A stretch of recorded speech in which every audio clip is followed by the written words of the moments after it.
beginning. Masjid al-Fajr wasn't even a word. I remember the first day when the first A of Masjid al-Fajr was put on the building on Sherman Drive and 38th Street. And I remember Hamid Omar was to explain to me what it meant, the dawn of a new day. I said, wow, that's the beginning. Islamic Muslim Community Association, or Al-Fajr, is the oldest mosque in Indianapolis.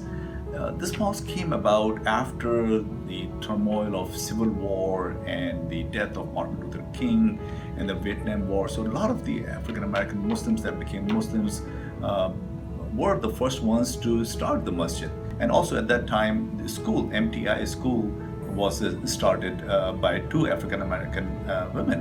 One of the biggest reasons that I decided to volunteer with IMCA is MTI. MTI is a school that my mother is the founder of. It all began actually like in our home, at the kitchen table. She was adamant about us having an Islamic education, and so she homeschooled us. The problem was at the time there was no full-time Islamic school in the state of Indiana. And so the Muslim community started to ask her to teach their children. Of course, our home couldn't accommodate everyone, and so her and a group of her friends started MTI, and then it's grown to this. My uncle, who was visiting from Pakistan in 1994, he died of a heart attack during the month of Ramadan. And then I started negotiating with the Crown Hill to buy the grave for the Muslim. My wife and I, we put the money and we bought 100 graves. And that's how we started this cemetery. I was actually at an interesting time in my career. I was looking into opportunities to do something different and received a call from Shariq Siddiqui.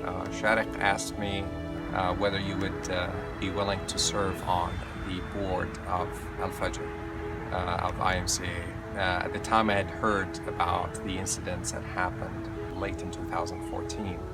And it was something hard to hear about the organization that I definitely have a lot of love for. I accepted his invitation and served with a great set of individuals whose main and only motive has been really to stabilize the community in a very difficult time and start building the blocks for a great recovery. From the time that we started organizing, we focused first to stabilize the organization, especially the school. Alhamdulillah, we got that done. I am a 2016 graduate of MTI School of Knowledge.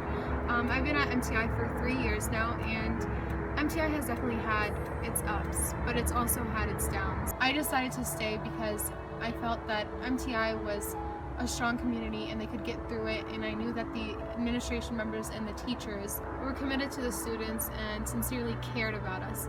Going to MTI, I gained confidence, and this was confidence in myself and confidence in my religion, and so I stayed, and alhamdulillah, it worked out. The school has improved so much. From that time onwards, our focus started moving more towards mobilizing individuals to start actually covering the needs of the community. What we've done for the past year is to create an environment where community members feel a sense of empowerment and a self of ownership in the IMCA. And that's what happened. For the past year, we've seen more engagement from community members, more input from community members, and their talents, skills, and interests have been put into use. And that's what we've done for the past year in the several activities that we've accomplished so far. Since I started working here, alhamdulillah, full-time in October, it's been nothing but positive struggle and positive results, alhamdulillah.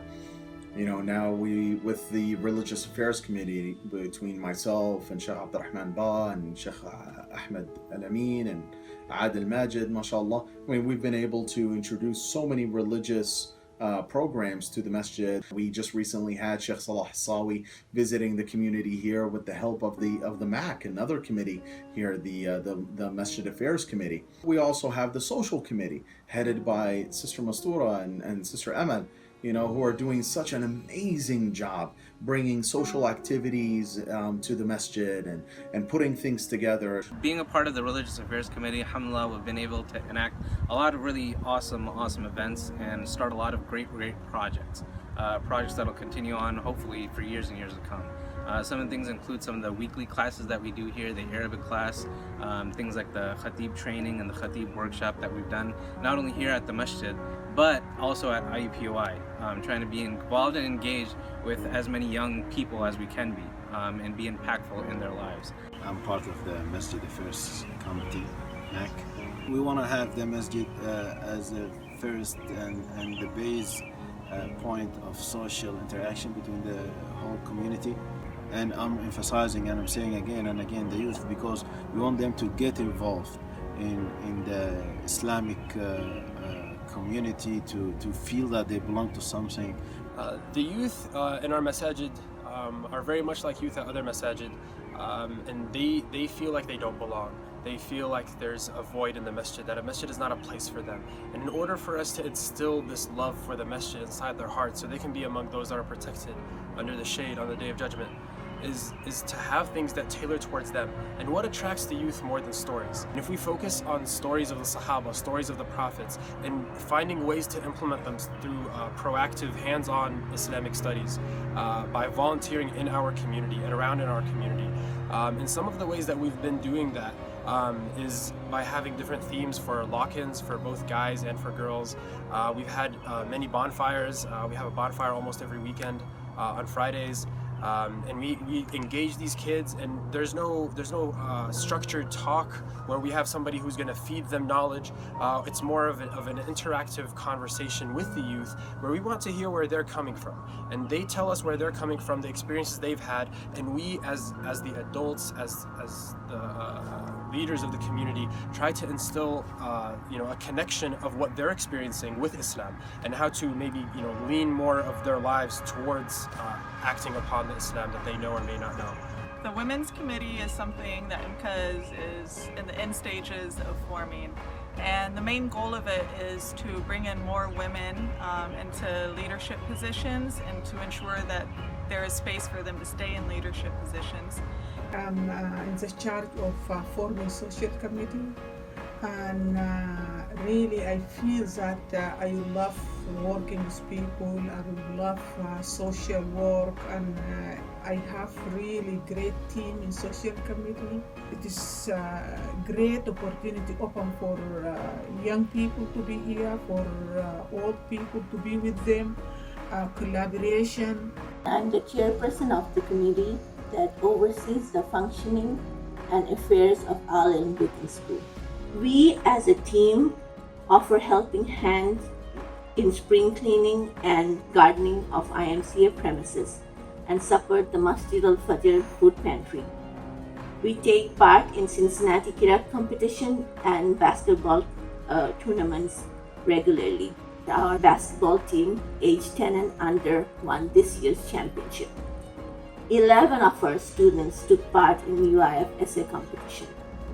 Our students and alumni do play a major role in their respective colleges, MSS and MENA. After going through a difficult period of all the challenges it had, what it has come out stronger, a better organization, an organization that I think if you really look deep into it, with this governance, with this youth involvement, with the economic development that it has, and the financial transparency that it has now, it is a better organization. It is set for future growth, for our future kids, to be part of Al Fajr. And I invite you all to please look at what has been achieved in the last 2 years, and then decide for yourself to support this inner masjid or not. Thank you. So the programs that I would like to see in the future are programs that are going to impact the community, such as a food pantry. We have a food pantry that is feeding a lot of non-Muslims to kind of give the positive side of Islam. Islam is always positive, but they always see the negativity in the media. I would like for the non-Muslim community to see the positive side of what Muslims can do positively to contribute to the society, and the food pantry is one of the programs I would like for us to flourish, to make sure that it represents that. The last year and a half taught me that MTI has what it takes to succeed. It has, first of all, a very unique community that is very rare around the United States. A community that is diverse, ethnically diverse, racially diverse in every way, coming together and deciding to build an institution and we have very dedicated board members and very dedicated staff that we work with, wonderful parents that have been with us every step of the way in the form of our PTO, Parent Teacher Organization, as well as many parents who are not in the PTO, but they step up and help when they need to. So I'm very excited about the future for us. Alhamdulillah, I believe that we have put the past behind us. I believe we are on very, very solid grounds to build a very first-rate school. Any wealth or any money that you give for sake of Allah Azza wa Jal,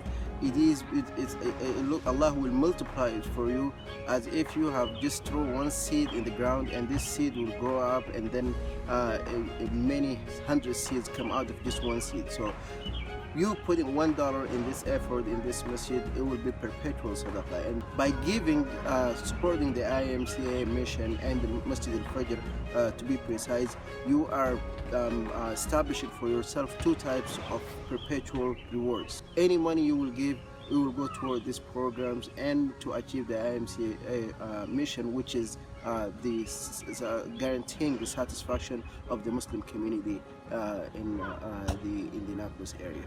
As we create change, the biggest thing on a lot of people's minds is, can we actually sustain this? And it's not going to be in happenstance, it's not going to be a coincidence that we can sustain this. We have to work towards it. We have to be wise about every single move that we do. And in my mind, sustainability will come through two things that we are working hard on right now. One is creating sustainable flow of leadership. Leaders who can actually take the batons in the future and continue with the same culture, with the same focus on the health of the community. And the second one is focusing on creating a healthy community right now or in the coming few months before we hand it off, inshallah, to those next leaders.